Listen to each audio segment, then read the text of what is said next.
we are in a golden age where labor is still not too expensive. So, which require high labor, they still can be affordable. But at the same time, also people have the buying power. They can pay a little bit more and get something that they want. The charm of the process is that while we get a very consistent kind of product, but at the same time, there are minute variations from time to time, which give it the handmade charm. Right. One big lesson I've learned that people should have the gumption to say, look, I've really worked hard on this. And you pay me my money as take it as far as possible front. The second thing that I find a lot of architects cry about is that they did all the work, but then the client won't let them take photographs. That I think is the biggest sin because your work is your portfolio. If you don't have a portfolio, you can't get another client. So more than the payment, actually, the contract should have it baked inside.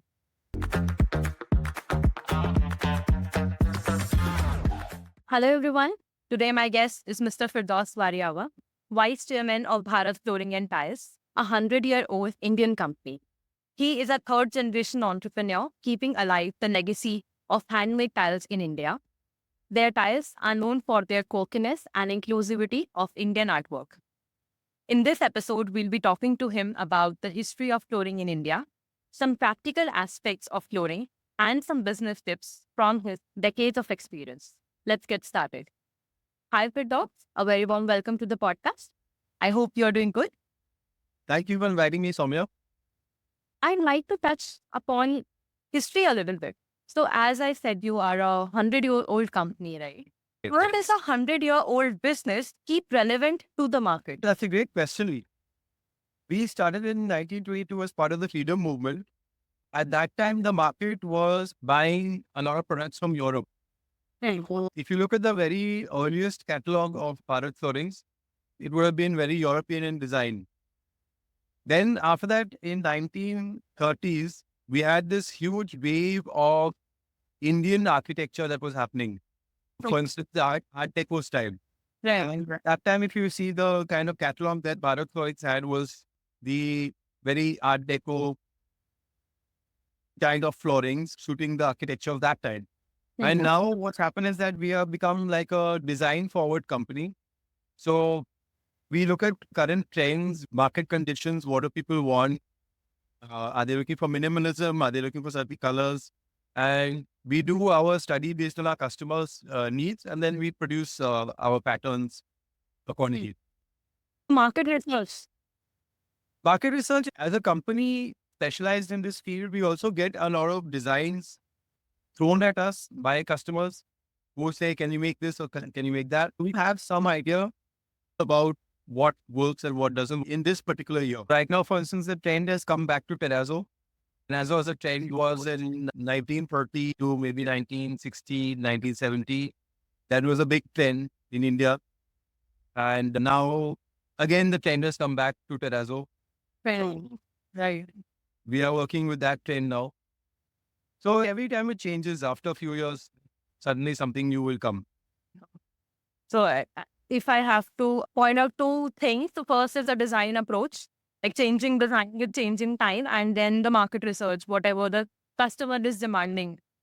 Yes, that's right. How did India move away from stone and brick-based flooring in India? India has a huge industry producing natural stone. One beautiful thing about our country is that we have many beautiful natural stones, like we have Kota, Kadapa, we have our own Indian marbles, and we have really good quality materials in India. This was an indigenous material that was being used since time immemorial. What happened was that when the British came, they started to push their own products. They started to push their own ceramics and their own tiles from. Over time, Indians started to change towards not so much of natural materials, but towards man-made materials. Hey, Change is continuing. Even now, if you see, we still have many architects do have very Western taste. They like to get it in marble. They think this is the pinnacle of design. Hey. But we also have a lot of architects who love our Indian materials, including cement tiles, including stones, and they'll have to. So those are like the customers which we really look for and will keep us alive. Fair. Okay. The ones who are looking at indigenous materials, not just buying some Italian marble and slapping it on the floor. So, in your experience, how has this industry evolved over the years? So I would say that one of the biggest factors has been India's own growth story. Initially, it was very Western driven. Fair. We had a lot of products which came from abroad. Over time, with Indian taste and budgets, we had a lot of Indian products which came here as well. If you see the nascent tile industry that must have started around 1980s or so, when they started to make a lot of tiles indigenously, those tiles have evolved over time from being very cheap mass market. Now you actually get extremely good quality of tiles and materials in India itself, which are made now. To find the latest technology has come to India. The latest plants are there in India. Yeah. But they are making that kind of quality of product which you can find in Italy or Spain. Fair. So I would say that's a beautiful thing about our country is that we have that capacity now, the paying power, the buying power, the taste, everything is there. Fair. The industry is evolved to meet that demand. Okay. Just to set a timeline. So initially, before the British came in India, it was all natural stones and natural materials that were being used. With the British came the trend of tiles in India during the independence movement and everything. That when the Swadeshi movement came in, Indian tiles, like India also started making handmade tiles, right? Yeah. And now the trend has, at that time, it was largely terrazzo and everything. And now the trend is becoming like coming back to terrazzo. The trend is coming back to terrazzo, but we also find a lot of other great materials in India which are made by our industry. There's beautiful designs now that come from India, whether it is your inlay work or handmade tiles like ours or ceramics. So a lot of beautiful stuff that's happening now in India, which is being made by us, which you can't find anywhere else in the world. We are in a golden age where labor is still not too expensive. So which require high labor, they still can be affordable. But at the same time, also people have the buying power. They can pay a little bit more and get something that they want. Yeah. In Europe, for instance, now a lot of things that we Indians take for granted, they can't afford. They would find it too expensive. A follow-up question on this. I read in one of your articles that you had mentioned about the labor. This is a known fact that many of the working class, they do not want to pass on the skills to their children. Yes. That's one of the problems. So how are you dealing with that problem? So actually, it's a very big problem across all industries. We have a huge amount of people that are unemployed, underemployed. Those people don't want to go into labor-intensive industries because those don't have dignity. Even though a person who is doing career work or painting, which is manual, may be earning like 30, 40,000 rupees per month. Yeah. He would not encourage his kids to go into it because there's no dignity there. He'd rather his kids do something which is like a desk job or work in a BPO call center. It's a good amount. People who are educated, then they are earning around 25,000 or 30,000 rupees a month. So there is a good amount. In fact, this trend will continue where you will have these guys becoming more and more scarce. They will command a better premium. They will ask for more money. And at the same time, they will not want their kids to do it because they will feel that this doesn't have any dignity. Well, The people are not willing to pay for labor. They don't give them the importance that they deserve. But this is a fact that happens in all countries in the world where manual labor over time does become more expensive. In any of the Yes. Western countries that you see now, yeah. people don't want to do manual labor. There's a large number of mechanizations which come in, more tools come, which are more expensive, but which place the labor, make it Nice. easier, and so on and so forth. And I think it's all about grass is greener on the other side. What we've been doing right now is that we have a upskilling program. Okay. So what we are trying to do is that we realize that this labor shortage is there. For instance, we are taking our people, for instance, we had a guy in Delhi, he was a showroom assistant. So we told him, why don't you get into this product which we apply? It's called Limo Coat, which is it's like a paint kind of thing. Okay. So we said, would you like to learn that? Would you like to get into that? You'll be instead of earning, like that time he was earning 15,000. We said, if you earn this skill, then you'll earn 30,000. So he was actually quite happy. So he shifted from the showroom thing to becoming a Limo Coat applicator.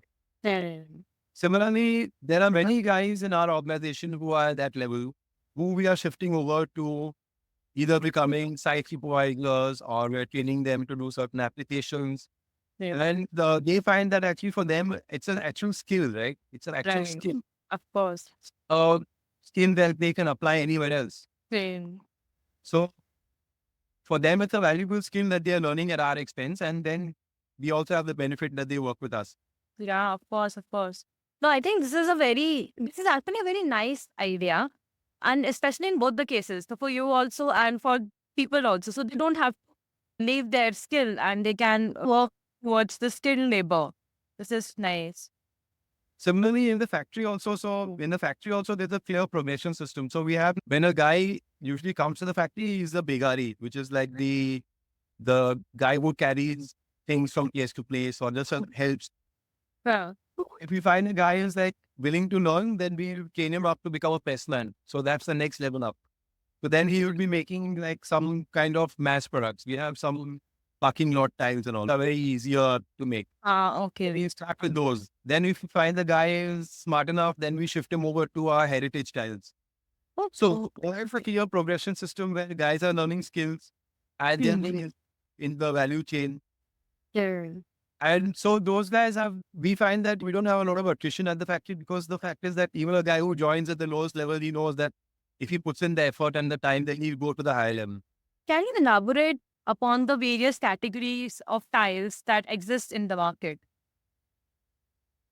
So if we start right at the very top of the, actually no, I would say the very bottom of the market is your mass produced ceramics. Okay. So those are made in like a lot of factories in Morbi and all, they make them in mass market, where there's just a printed tile on a ceramic or vitrified surface. Okay. So that's in the lowest level. Then you have, for instance, Indian stones. So those now, earlier they used to be like very cheap, but now they become more expensive. So they've a little bit moved up the value chain. So you have Indian stones, like you have your Kota, Chamad. These are like still not so expensive, but still a little bit more expensive than the ceramic tiles.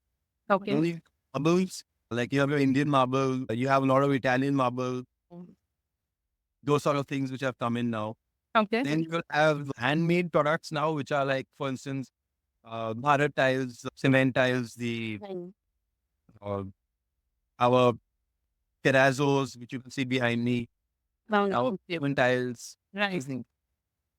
Then we have got like a very high-end Italian marble. Like these are the things where people are just like buying them for crazy prices, 3,000-4,000 square foot onyx and Italian marble and all that. And then right at the top, you'll have inlay work kind of floors, which are like very intricate and highly labor intensive. So I would say broadly, this is how the market has been broken down right now. And where does wooden flooring come into this chart? Actually, I don't know. For me, I feel like wooden flooring it's not really, though everyone is using it nowadays, but it's a very specific application. So wooden floorings typically are used in places where either you have an existing floor, you want to cover it up, so you lay it on top of the existing floor. You can't lay wooden flooring by itself. Right. So usually if you see wooden flooring applications are like somebody's bedroom where they're like fed up of the whole floor, now that it's looking bad. They don't want to look over it, so then they put a wooden flooring on top. Of course, certain builders have been offering it as a like option in some of the rooms of their Option. yeah, as a luxury option, but for Indian conditions, it's not the best because it's highly sensitive to water. And Most of them are very sensitive to water fine. and moisture, and Indian conditions, unfortunately, are very moist and wet. Yeah. And even we use the wet cleaner, na? We do not vacuum our cooking, right? Correct. Yeah. Yeah, okay. So that is an option. Though I don't know much about the wooden flooring industry, except that it's a very niche, like one room Yeah. for one room. It's not like abroad. If you look at it, wooden flooring is used a lot more. Like you could find a whole house of wooden floorings. Yeah. Their climate is such that wooden floorings work really well. Like they use a lot of carpets. If you look at the West, they have a huge volume of carpet in the house. Hard floorings are very less. Yeah. I think But sorry, I was just saying that in the West, a lot of construction used to be of wood. That's why I think the wooden flooring was a by default option for them. Yeah, And true. used to keep the home warm. Right. Yes, But yes. and in India, we are already so much warm. We don't need that. Correct. Exactly. So like in the West, if you see, because it's cold a lot of the year, so they want something which is warmer. Yeah. So wooden curtains are warmer and carpets are warmer. Mm. So that's Very why true. typos are very prevalent over there. And they use usually the hard floorings only in places where they want to keep it clean. Mm. Because also by their nature, carpets and wooden floorings are not that easy to clean. Yeah. So like they use the ceramics or hard floorings in the kitchens. Mm. That's where they want it to be clean. And the rest of the house usually is like wooden or carpet. Here now in India, it's a very different scenario.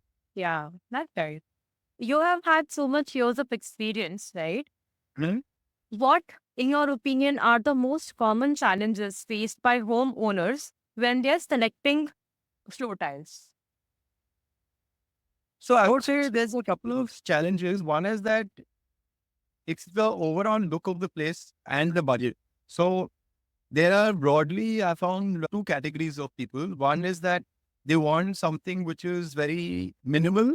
They don't want to have a very heavy pattern or anything on the floor. They want it to be very clean and minimal. And then they want to dress it up. They want to dress up the room with like upholstery and cushions and all and antiques. Hmm. So that is one category which we found. So there are a lot of people buy terrazzos from us because those tend to be more minimal. And the second category of people are those who like the pattern, who like that look of this, and then they keep the upholstery and everything minimal. So these two broad categories are found in our customers. Okay. And then of course there's a budget. So like typically somebody who wants something pattern, but maybe they can't afford our tiles, then they would take a printed ceramic tile. Or somebody who can't afford, for instance, if they want minimal but they can't afford marble, then they take vitrified tiles, which have a marble and more plain look. Hmm. So they just then it comes down to budget. Can this be fitted into the budget? Hmm. And okay, so when people are selecting tiles, most of the time they have to come to the store and then they have to select the tiles. So, Yeah. do you think, what is your opinion of technology? Like, how can technology help people at least streamline their, what would I say? So, what can be the role of What- technology? Yes, in this space. So like we use technology pretty heavily because our products have around 430 patterns. We have a huge number of terrazzo finishes. Hmm. So we use terrazzo, we use the technology to show and render how it's going to look. Okay. But at the end of the day, the customer still wants to have a look feel of it. So either people will ask for a sample to be sent, or then they would visit the showroom. So that Yeah. I think element is not going to go away anytime soon. Hmm. Technology to get you to 80% of the way. But the touch and the feel of the tile. They Yeah. have to, yeah, So, they have to really, with all materials generally, because at the end of the day, you're walking on it or your feet are touching it, or yeah. you want to have some feel of what it's going to look like. So people do try to come to the showroom. So technology can take you like 80% to narrow down for this material as opposed to that material. But that final decision is usually taken by experiencing the material in form. Okay. So earlier we used to see inconsistencies between every two batches of the tiles that were made. So I'm talking probably 20 years ago. Yes, correct. This problem has gone over the time. So Yeah. how has this problem been solved? The problem actually, because the tile mixing, the color mixing is a manual process where it's dependent on an operator to decide with his eyes how is the color. So Okay. this you're a very highly trained person who's to look at the color and be judging whether it's looking the same as it should. Here and Now, sorry. Yeah. so earlier we had a guy who would be trained to see the color and he would judge. Okay, match with this color. And usually by the naked eye, you cannot really make out, like you can again get like 90%, you can judge it. Okay. Now with the introduction of color spectrophotometers, one can actually very accurately judge between two colors. You put the both in the machine and then you come to know immediately that what is the color difference between this batch. Okay. And the spectrophotometers also will tell you like you need to add a little bit more yellow in this, or you need to add a little more red of this. So that kind of has eliminated this problem largely, batch to batch variations. Technology is great when used properly. So when you talk about technology, how are the tiles made? What technology is used in making the tiles? So actually the technology that we use is still very ancient. We Okay. use technology that's been used for maybe 150 years.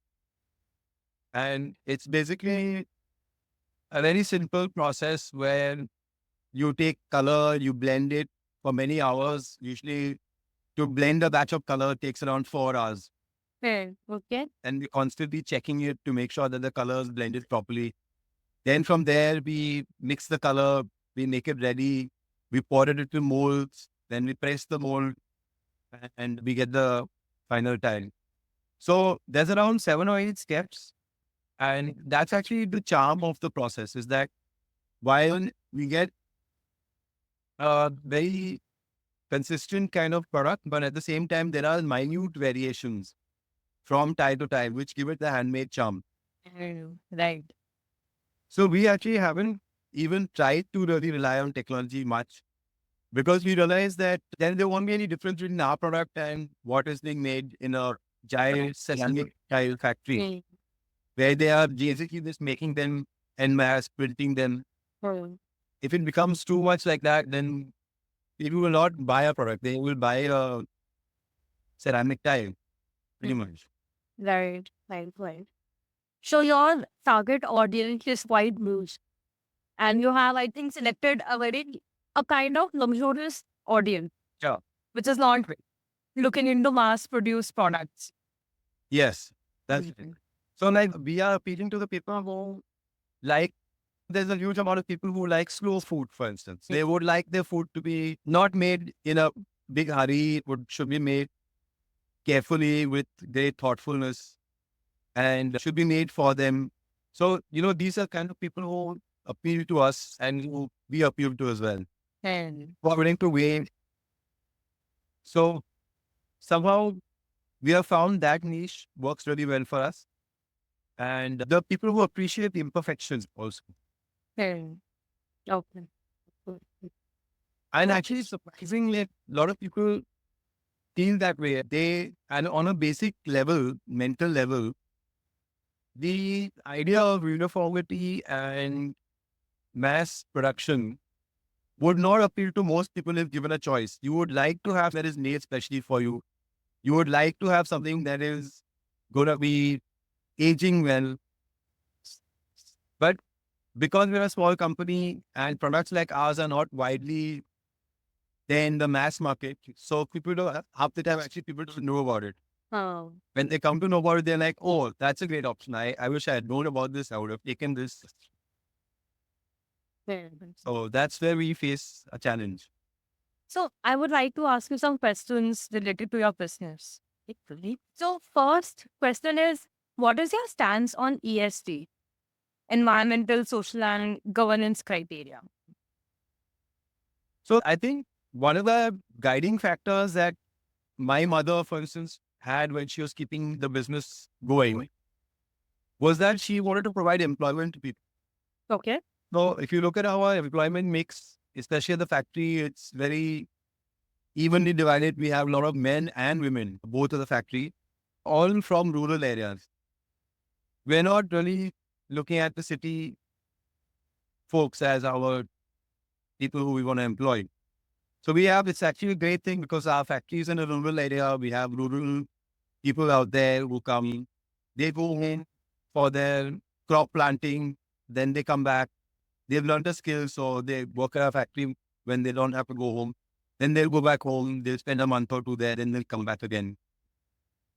Similarly, from the environmental point of view, it has been well established that these kind of products are quite eco-friendly because a large proportion of the ingredients in the products are actually made from recycled materials. Hmm. So we use a huge amount of recycled glass, recycled marble, recycled stones. Hmm. And contrary to popular belief, recycled materials aren't actually cheap. They actually Hmm. require processing. We buy glass, for instance, we have to clean it, we have to wash it, we have to make sure that it's free of any contaminants. We can use it in our products. Similarly, when we buy recycled stones, we buy it from the places where the marble yards where people have thrown away marble. We have to take it, sort it, then crush it, process it. Hmm. It's a huge amount of work that goes into actually using recycled materials. But for us, actually, that's one of our guiding factors as well, is that we would like to use recycled materials as far as possible. Yeah, so we talked about ENG and how you are taking care of that. So, are there any other steps that you take to satisfy stakeholders, government, and your customers? I think our customers also do buy us because of the handmade and the labor intensive factor. Mm-hmm. Because government, why we try to stay as far away as from the government as possible. Okay. And don't know any businessman who wants to really tally up to the government. Right. So that's pretty much the thing. We Hmm. look at our customers and satisfy their needs more. So, what is the role of designers and architects in your company? So it's a very intricate relationship. Like we have, I would say it's intimate relationship because we have like customers who've been with us for decades. And also we have a lot of new customers. So we balance the needs of both. Like a lot of the architects who've been with us for decades are either conservation architects, people who are doing restoration projects or who have done a number of projects with us. So we work with them and usually they have a different style, different requirement. Hmm. And then we have the younger generation who come in, who want to create something more modern, something which is different. So then also we have a program where we collaborate and make patterns for them. Basically, I would say one of the top reasons why people come to us is because of the fact that a lot of projects which use Bharat floorings are featured in magazines. Like one of the best ways if you want to get featured in some of the top design magazines like N Decor or Architectural Digest is to use Bharat tiles because the thing is the floor really defines the room, makes it look different and makes it stand out from the conventional projects. Okay. So you do find a lot of architects who are new, who want to make a mark, Hmm. do come to us and we work with them on creating something special. So, all right. Architects should use Bharat Sorim Pi so that their projects can be showcased in the magazines. Yeah. The quirky statement. It's not just a quirky statement. Actually, if you see the kind of projects that get featured, so a lot of projects were quirky and offbeat, which had our ties. They used to get featured a lot on social media as well. Like they make very Instagrammable pictures. And nowadays, a lot of architects are on social media. Yeah. You know, if you want to stand out on social media, you have to have that real X factor, Hmm. something even different. Bharat provides that for sure. Hmm. Actually, similarly, when you look at magazines, also magazines have 100 projects which they are offered every month. Yeah. So to pick from those, they may pick 5 projects which are very similar because the architect is like a well-known guy. But they'll always pick that one offbeat project simply because it's offbeat. Okay. So that's where we come in a lot of the times, like a lot of our architects in their starting years to get when they were featured in magazines was because they used something like our products, which were offbeat. Okay. And what can architects or interior designers learn from your business? I think that one of the things that I have learned about architects and interior designers who work with us is that they have a better word on their client. Because you see, the client usually is looking for the safest option. Hmm. So if you look at why are Italian marble or ceramic tiles so popular? Because it's very safe. You can't go wrong. Just putting that pinkish color or that whitish color floor, and then you're like, no Neutral. one can do anything to you. No one will say, "Hey, yaar, kya kiya tune?" It's the architects who have a hold on the client, who can persuade the client that their vision is strong. Hmm. Those are usually the ones who come to us. Okay. If they have a very clear vision of what the house should look like, and they don't want it to look like everybody else's house, they want it to look unique. Hmm. Okay. So they really do come to us for that reason. And I think it also is a good practice for architects to do that, to ensure that you are not being your your client should listen to you Hmm. at the end of the day, because you are the designer. You should define what the if the architect, if the client knew how to design stuff, he wouldn't need you. Hmm. Okay. So, is there any business lesson that you would like to teach or give to architects or interior designers? You have been in the industry for quite a while and you have observed from a third person view. Yeah, for sure. Sad to say that one of the most common complaints I hear from, especially young architects, is that the client didn't pay me my final amount. That is a problem with everyone. And the young architects I know, that is a problem. Okay. They always create the last 10% or 20% of the project. They then get paid. Hmm. And so my point to you is what we learned in Bharat Times. Okay. So when I joined the company 20 years back, we used to give clients a payment schedule, which was like 40% upfront, then 40% when the material was delivered, and 20% like afterwards. And what we used to find was the same thing, that the 20% never came. Okay. So I think within a year or so of my joining the business, I told my sales team that it's not going to be like this. It will be 50% advance and then 50% before the material leaves from the factory. Whoever it is, however well you think this person, I'm not letting this material leave my factory until you get the 50% balance. Hmm.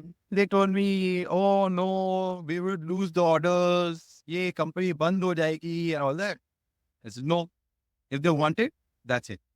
And we never faced a problem. There was not a single client who canceled an order because of payment terms. And I think the architects also need to have enough faith in themselves, in their product, in the fact that they are delivering something, to demand as much of the money as far as possible upfront. Because it's like by the end of the project, you cook the whole dish, you've served it, the person's eaten it. And now if they don't want to pay for it, there's really nothing you can do. Yeah. Right. And architects and people are like not going to go to court for small amounts and all that. Yeah. People are like, chodo. That is one big lesson I've learned, that people should have the gumption to say, look, I've really worked hard on this.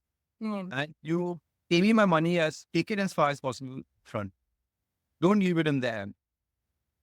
The second thing that I find a lot of architects cry about is that they did all the work, but then the client won't let them take photographs. Oh. That I think is the biggest sin, because your work is your portfolio. If you don't have a portfolio, you can't get another client.